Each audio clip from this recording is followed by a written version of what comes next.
7월 29일 저희들에게 주신 하나님 말씀 사도행전 7장 17절로 22절까지 말씀입니다. 하나님이 아브라함에게 약속하신 때가 가까움에 이스라엘 백성이 애굽에서 번성하여 많아졌더니 요셉을 알지 못하는 새 임금이 애굽 왕위에 오르매 그가 우리 족속에게 교활한 방법을 써서 조상들을 괴롭게 하여 그 어린 아이들을 내버려 살지 못하게 하려 할세. 그때에 모세가 낳는데 하나님 보시기에 아름다운지라 그의 아버지의 집에서 석 달 동안 길리더니 버려진 후에 바로의 딸이 그를 데려다가 자기 아들로 기르매 모세가 애굽 사람의 모든 지혜를 배워 그의 말과 하는 일들이 능하더라. 아멘. 곡선은 끊어지지 않은 휘어진 선이다 라는 제목으로 오늘 아침 말씀 전합니다. 곡선은 끊어지지 않은 휘어진 선이다. 우리 인생을 선에 비유할 때가 있습니다. 선은 크게 직선과 곡선이 있습니다. 직선과 곡선의 공통점은 끊어져 있지 않다는 것입니다. 그러나 직선과 곡선의 차이도 있죠. 어떤 차이죠? 직선은 휘어지지 않고 곧게 뻗어 있는 선이지만 곡선은 휘어져 있다는 차이가 있습니다. 그렇다면 이 선을 우리 인생에 비유했을 때 직선과 곡선 중에 사람들은 어떤 선을 더 좋아할까요? 아마도 많은 분들이 직선을 더 좋아합니다. 선이 휘어져 있지 않다는 것은 직선이기 때문에 그 인생이 어떤 굴곡이 많은 인생이 아니라 항상 직진하고 항상 바르게 가고 곧게 가는 그런 부분들을 의미하지만 곡선은 어떻습니까?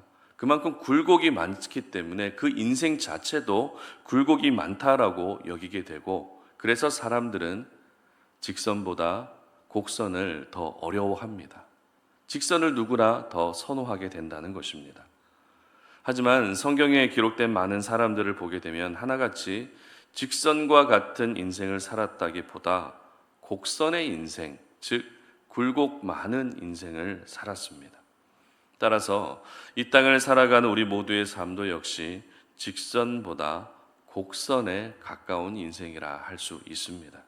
그러면 우리는 굴곡 많은 인생을 살면서 항상 좌절하고 항상 낙심해야 되는 것일까요?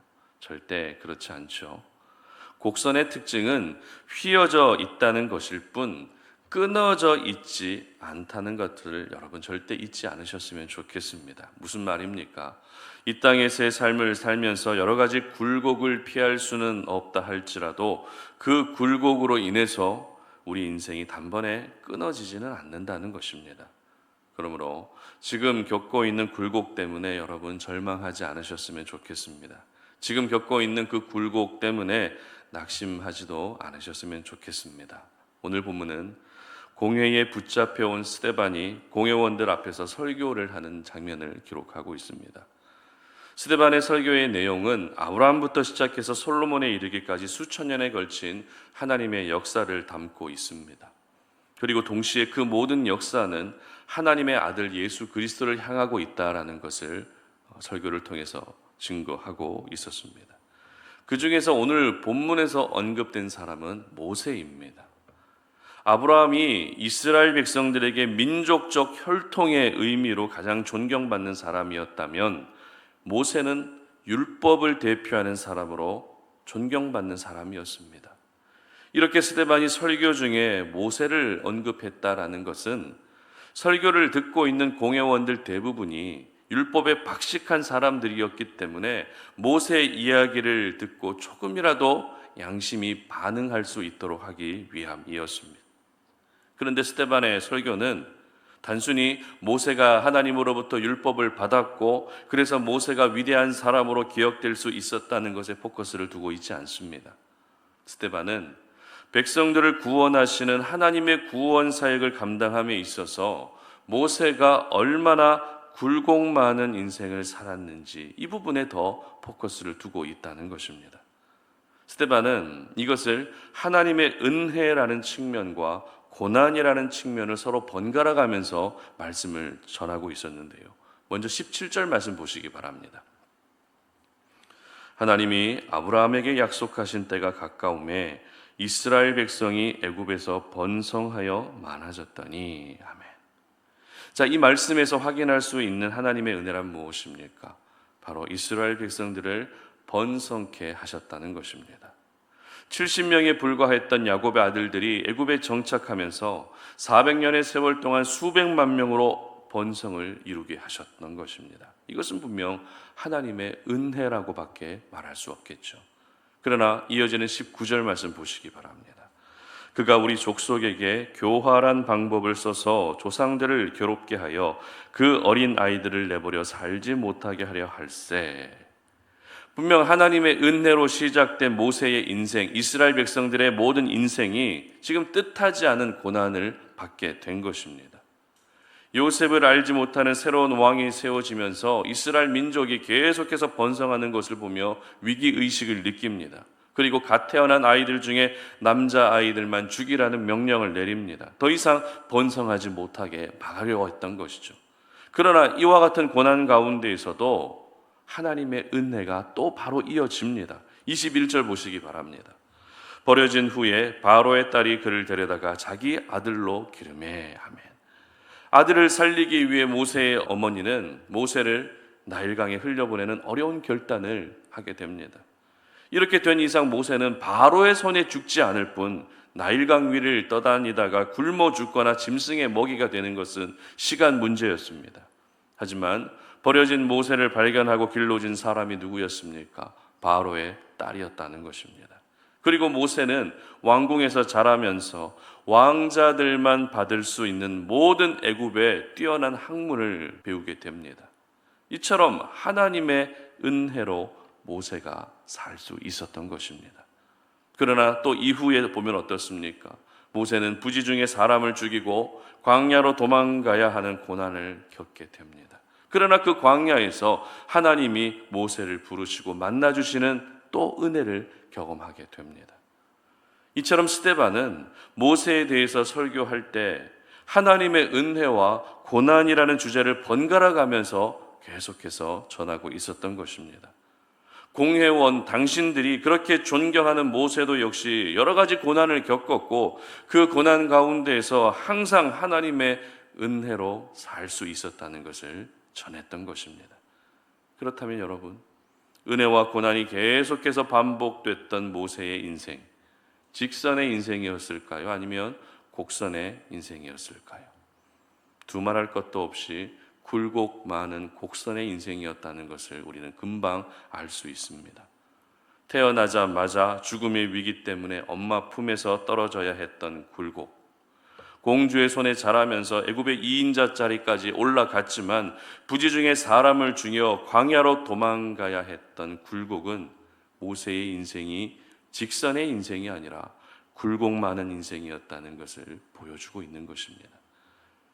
여러분, 이러한 굴곡을 살아가면서 계속해서 겪게 되면 사람이라는 존재는 지치게 됩니다. 낙심하게 됩니다. 절망하고 포기하게 됩니다. 그러나 그 굴곡이 반복되는 가운데에서도 변함없이 나타났고 보여졌던 것이 무엇입니까? 바로 하나님의 은혜였다는 것입니다. 비록 굴곡은 많았지만 그 굴곡이 많은 것 이상으로 하나님의 은혜가 계속해서 나타났고 보여졌다는 것입니다. 그렇습니다. 하나님의 은혜가 있었기 때문에 모세는 곡선의 인생 가운데서도 무너지지 않았던 것이죠.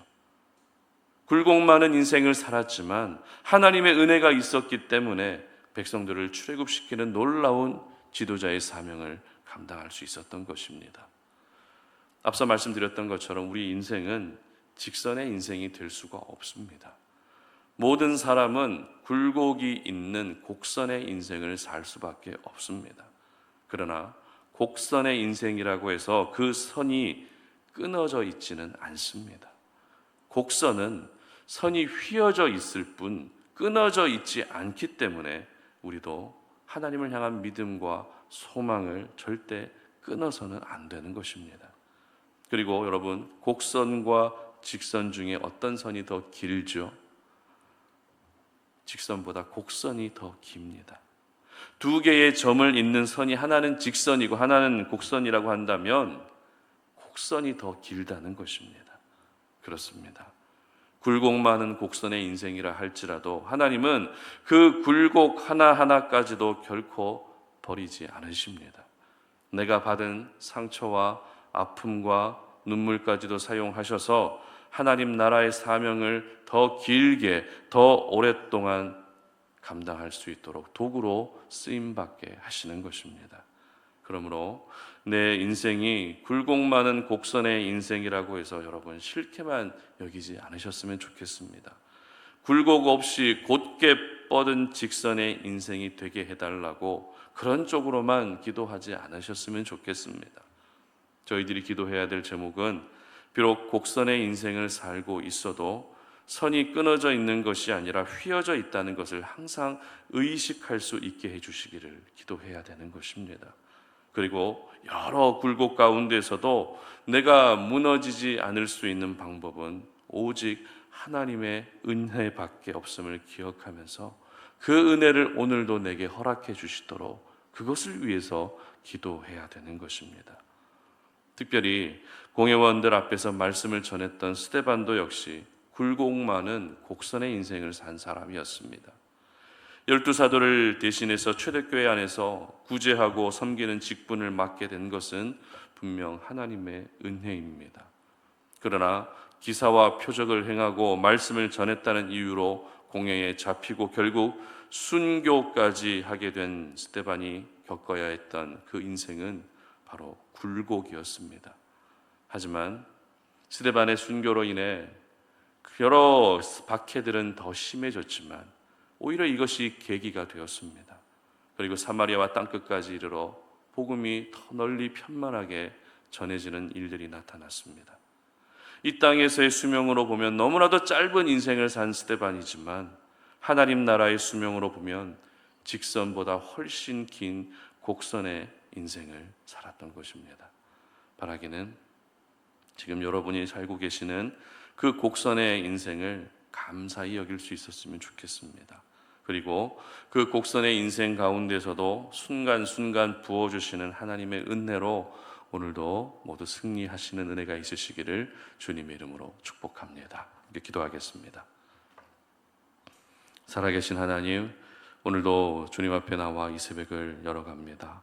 오늘도 하나님의 은혜를 구하고 오늘도 하나님께서 우리의 삶을 지켜주시기를 바라는 그 간절한 소망을 가지고 주님 앞에 나와 기도합니다. 오늘 우리가 말씀을 들었던 것처럼 우리 인생은 직선의 인생이 아니라 곡선의 인생입니다. 너무나도 굴곡이 많은 우리의 인생, 그러나 오늘 스데반을 통해서 증거되었던 모세의 인생을 봐도 그렇고 스데반의 인생을 봐도 그렇고 우리 모두는 직선의 인생이 아니라 동일하게 곡선의 인생을 살고 있다는 사실을 기억합니다.